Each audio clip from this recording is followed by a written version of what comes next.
Praise the lord. ప్రతిరోజు అనుదిన వాక్యం ద్వారా మీరెంతగానో బలపడుతున్నారని నేను ఆశిస్తున్నాను. అలాగే మీరు కనుక మన యూట్యూబ్ ఛానల్ని క్రొత్తగా వీక్షిస్తున్నట్లయితే మన యూట్యూబ్ ఛానల్ని సబ్స్క్రైబ్ చేయండి, ఇతరులకు షేర్ చేయండి.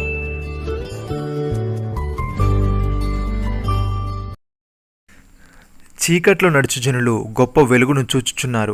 మరణ ఛాయగల దేశ నివాసుల మీద వెలుగు ప్రకాశించును. యెషయా గ్రంథము 9వ అధ్యాయము 2వ వచనము. ప్రియమైన సహోదరి సహోదరులారా, భక్తుడి విధంగా అంటున్నాడు, దేవుడు వెలుగై ఉన్నాడు, ఆయన యందు చీకటి ఎంత మాత్రమునూ లేదు. ఆయనతో సహవాసము గలవారమని చెప్పుకొని చీకట్లో నడిచినడలా మనం అబద్ధమాడుచు సత్యమును జరిగింపకుందుము. అయితే ఆయన వెలుగులో ఉన్న ప్రకారము మనమును వెలుగులో నడిచినలా మనం అన్యోన్య సహవాసం గలవారమై ఉందుము. అప్పుడు ఆయన కుమారుని యేసు రక్తము ప్రతి పాపము నుండి మనల్ని పవిత్రులుగా చేయును. మనం పాపం లేని వారమని చెప్పుకునేలా మనల్ని మనమే మోసపుచ్చుకుందుము, మరియు మనలో సత్యం ఉండదు. మన పాపములను మనం ఒప్పుకునేలా ఆయన నమ్మదగిన వాడును నీతిమంతుడును గనుక ఆయన మన పాపములను క్షమించి సమస్త దుర్నీతి నుండి మనల్ని పవిత్రులుగా చేయును. సహోదరి సహోదరులారా, మీరు పూర్వమందు చీకటి ఉంటిరి, ఇప్పుడైతే ప్రభునందు వెలుగై ఉన్నారు. వెలుగు ఫలము సమస్త విధములైన మంచితనము, నీతి సత్యమును వాటిలో కనబడుచున్నవి. గనుక ప్రభుకేది ప్రీతికరమైనదో దాన్ని పరీక్షించు వెలుగు సంబంధుల నడుచుకునుడి. నిష్ఫలమైన అంధకార క్రియలలో పాలివారై ఉండక వాటిని ఖండించుడి. ఏలయనగా అట్టి క్రియలు చేయవారు రహస్యమందు జరిగించే పనులను గురించి మాట్లాడేను అవమానకరమై ఉన్నది.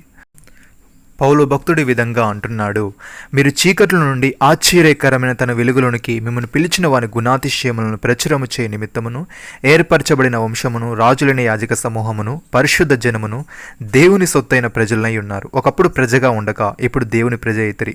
ఒకప్పుడు కనికరింపబడక ఇప్పుడు కనికరింపబడిన వారైతిరి. ప్రియులారా, మీరు పరదేశులను యాత్రికులై ఉన్నారు గనుక ఆత్మకు విరోధముగా పోరాడు శరీరాశలను విసర్జించి అన్ని జనులు మిమ్మల్ని ఏ విషయంలో దుర్మార్గులను దూషింతురో ఆ విషయంలో వారు మీ సత్క్రియలను చూచి వాటిని బట్టి దర్శన దినమున దేవుని మహిమపరచునట్లు వారి మధ్యను మంచి ప్రవర్తన గలవారై ఉండవాలని మిమ్మల్ని బతిమాలుకొనుచున్నాను. ప్రియమైన సహోదరి సహోదరులారా, మీరు వెలిగింపబడిన మీదట శ్రమలతో కూడిన గొప్ప పోరాటము సహించిన పూర్వపు దినాలు జ్ఞాపకం చేసుకునుడి. ఒక విధముగా చూచితే మీరు నిందలను బాధలను అనుభవించడం చేత 10 మందిలో ఆరాటపడతారు. మరి ఒక విధముగా చూచితే వాటిని అనుభవించిన వారితో పాలువారైతారు. ఎలాగనగా మీరు ఖైదులో ఉన్న వారిని కరుణించి మీకు మరి శ్రేష్టమైనదియు స్థిరమైనదియునైనా స్వాస్యమున్నదని ఎరిగి మీ ఆస్తి కోల్పోవుటకు సంతోషముగా ఒప్పుకుంటుంది. కాబట్టి మీ ధైర్యమును విడిచిపెట్టకుడి, దానికి ప్రతిఫలముగా గొప్ప బహుమానము కలుగును. మీరు దేవుని చిత్తమును నెరవేర్చిన వారై వాగ్దానం పొందు నిమిత్తము మీకు ఓర్మ అవసరమై ఉన్నది. నమ్మిన వారు నాతో కలిసి ప్రార్థనలో ఏకీభవించండి.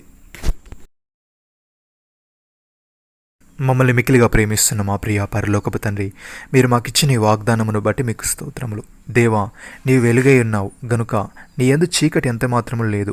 నీతో సహవాసము గలవారమని చెప్పుకొని చీకట్లో నడిచినడలా మేము అబద్ధమాడుచు సత్యమును జరిగింపకుందుము. గనుక నీవు వెలుగులో ఉన్న ప్రకారము మేమును వెలుగులో నడిచినడలా నీతో అన్యోన్య సహవాసం గలవారమై ఉందుటకు సహాయము దయచేయమని మేము పరదేశులమును యాత్రికులమై ఉన్నాము. గనుక ఆత్మకు విరోధముగా పోరాడు శరీరాశలను విసర్జించి అన్ని జనులు ఏ విషయంలో మమ్మల్ని దుర్మార్గులను దూషింతురో ఆ విషయంలో వారు మా సత్క్రియలను చూచి వాటిని బట్టి దర్శన దినమున నిన్ను మహిమపరచునట్లు వారి మధ్యను మంచి ప్రవర్తన గల వారమై ఉండుటకు కృప చూపమని మీరు మాకు ఇచ్చిన ఈ గొప్ప రక్షణ భాగ్యమును బట్టి మీకు వందనాలు చెల్లిస్తూ ప్రభువైన యేసు క్రీస్తు నామంలో ప్రార్థిస్తున్నాము తండ్రి.